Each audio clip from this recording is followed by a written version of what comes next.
Coast Nation, Sanbonan Bafetu.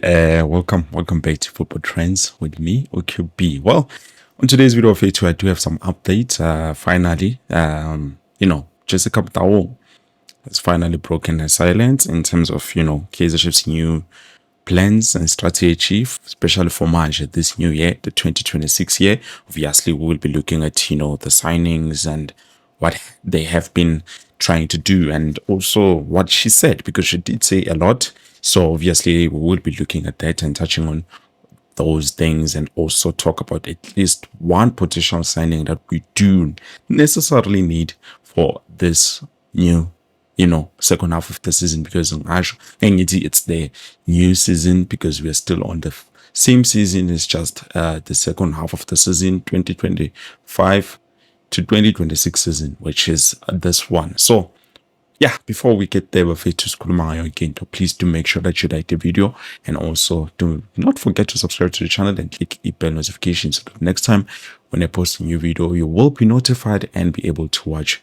that video. Now, starting off with it, we look at Jean Bangshido. Just come down, did talk about, the plans for the 2026. So this is what she said. She says Kaizer Chiefs joined the African Club Association, which is the ACA, which works to strengthen club football across the continent, and of which I serve as a deputy chairperson. This is of utmost importance for us as we need to maintain the growth of the club football by sharing ideas and collaborating.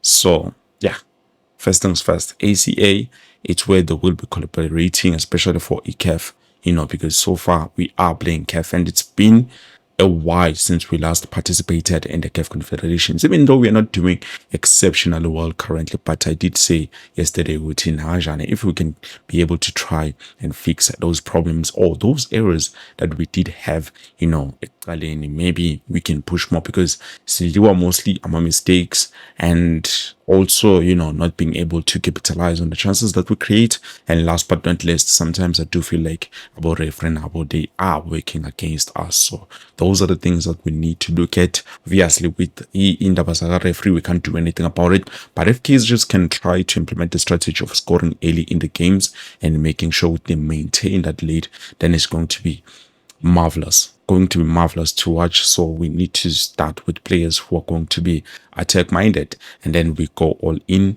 and then maybe we can relax afterwards. Maybe just try to bring in players who will just try to maintain the cover and everything. And then also we move on. Shefera said transfer room, our participation in transfer room summit in Morocco's capital Rabat opened new opportunities for collaboration and growth. Our sporting director, Kaizer Motaung Jr., represented us well, and we believe being part of the transfer room will benefit us immensely. Wow. Well, guys, to be honest with you, I do not disagree with the statement, because definitely us being in the transfer room is something that is going to benefit us. I remember the other day, Taramali was spoken on the interview with Tuvelile Mnyando. She did say, the transfer room, I did not know anything about the transfer room until recently. And he did say, no, definitely the transfer room is where we got players like Marcelo Allende, players who, there was a lot of players that he mentioned, but obviously I picked up on Marcelo Allende because as a attacking midfielder who can also play centrally and a winger, he's been exceptional. Unfortunately, Manje, it looks like Fomake has dropped, but I think it's because of the new coaches and how they've changed their style of play. It's no longer that same. It's no longer the dominant Sundowns that we do know. It's different. You understand? So other than that, Nati, if we can be able to get a midfielder, because you look at, our team currently, we do have good players, but there's one thing that is missing, and it's that attacking midfielder. I was hoping, since Unabi was still available, I was hoping maybe we could get Faisal Salum, but at the end of the day, things did not go according to plan. So it's going to be hard for us to get, a great attacking midfielder, especially on the South African market. So this is the same thing. That's why Sundowns ended up going for players in the transfer room. So Nati, if we can be lucky, just lucky, and find a great player, who can be an attacking midfielder for us to help the team. Because so far with Gaston Sereno, I feel like he's good, he's great, but at the end of the day, also we need to be honest with indaba age yakhe. He's growing, and also his contract is coming to an end very soon. Chances are they might not give him a contract extension, they might not renew, and Mduduzi Shabalala will be left as the only attacking midfielder. And I see that the coaches that we currently have, they are scared to implement or try to use Mfundo Vilagazi as an attacking midfielder. And I do feel like, for me, I do feel like Mfundo Vilagazi has more potential playing as an attacking midfielder, as Dr. Komalo did say earlier on last year. Not earlier on, late, but he did say no, we need to play this boy on the attacking midfield. We will never know until Simzama, and people are saying it's going to be a huge responsibility, but let's be honest, guys, you will never know until you give the player a chance. I like what Orlando Pirates does, because they always take risk with their players. They introduced Lumbogazi. People were not too sure what he's going to do, but he ended up being a great player, helped the team a lot. They introduced Mfukeng. People who said he's going to be in, but I'm happy he proved a lot of them wrong. They've introduced a lot of young stars, which at the end turned out to be great players. So Nati, if we do not introduce those players and then try them on those positions, we will never know. We might think it's not working, but sometimes the answer is just right there in front of our eyes. We do not need to go out there and seek for the answers. Sometimes the answer is just right there looking at us. So definitely, if we can try to integrate Mfundo Vilagazi and give him, even if we can give him on the preseason games, even at training, we can just see Utumfana, what can he be able to do. Because so far with Shabalala, I can see he has taken more liking on the left wing side, and for me, I feel like he's been doing great. He's been doing great there. As an attacking midfielder, he's playing, but you can see his heart is not there. His heart is definitely on that wing side. So we need to try and introduce Mfundo Vilagazi. But if we do not do that, then maybe the transfer room is going to help us out, because I did hear Taramali was saying, no, already we've started looking for players for the June transfer window, which is definitely great. It shows Uti now we do have someone who is capable at looking at certain things and trying to start negotiations early. You remember what I said? I said negotiations do not start Masek Valley transfer window. You start to negotiate 2-3 years before you even sign the player. You understand? Because you know that you're gonna need that player. Guys,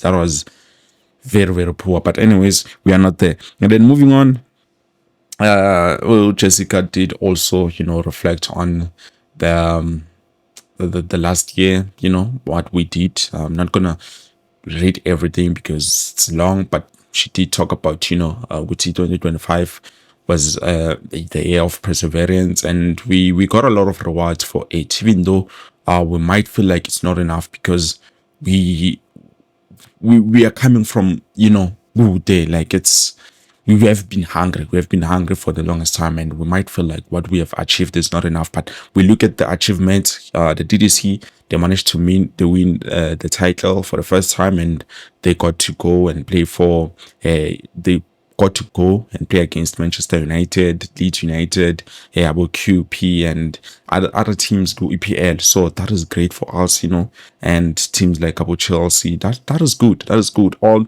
being led by Coach Vela Komalo and Dylan Shepard, which definitely they've been doing a great job, a phenomenal job.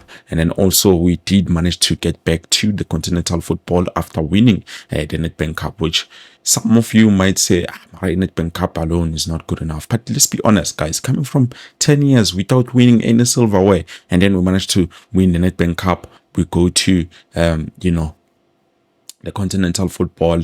That is something huge. So as I'm saying, definitely we've been doing exceptionally well. Unfortunately, we might feel like it's not enough, because we even finished on number 9, if I'm not mistaken, last season. So this season so far, with the half of the season, if we can just try to continue and build on what we have, then definitely chances are we are going to at least at least finish in the top 3. For me, that's what I'm looking at. Even if we can finish on the top 5, it's fine. I'm not going to accept anything less than that, because I can see that clearly we are capable, and chances are we can be able to do something like that and finish at least on the top 5, even top 3. It's possible. I think we just need to try and win 2-3 games, and then we will try to open up the gap and get more points, because currently we are on number 4, if I'm not mistaken, and we will be playing against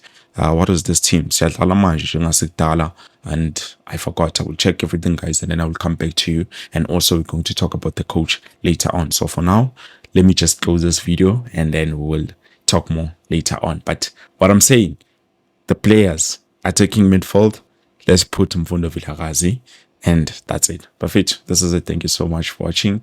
Don't forget to like the video. See you later on. Something else. Peace.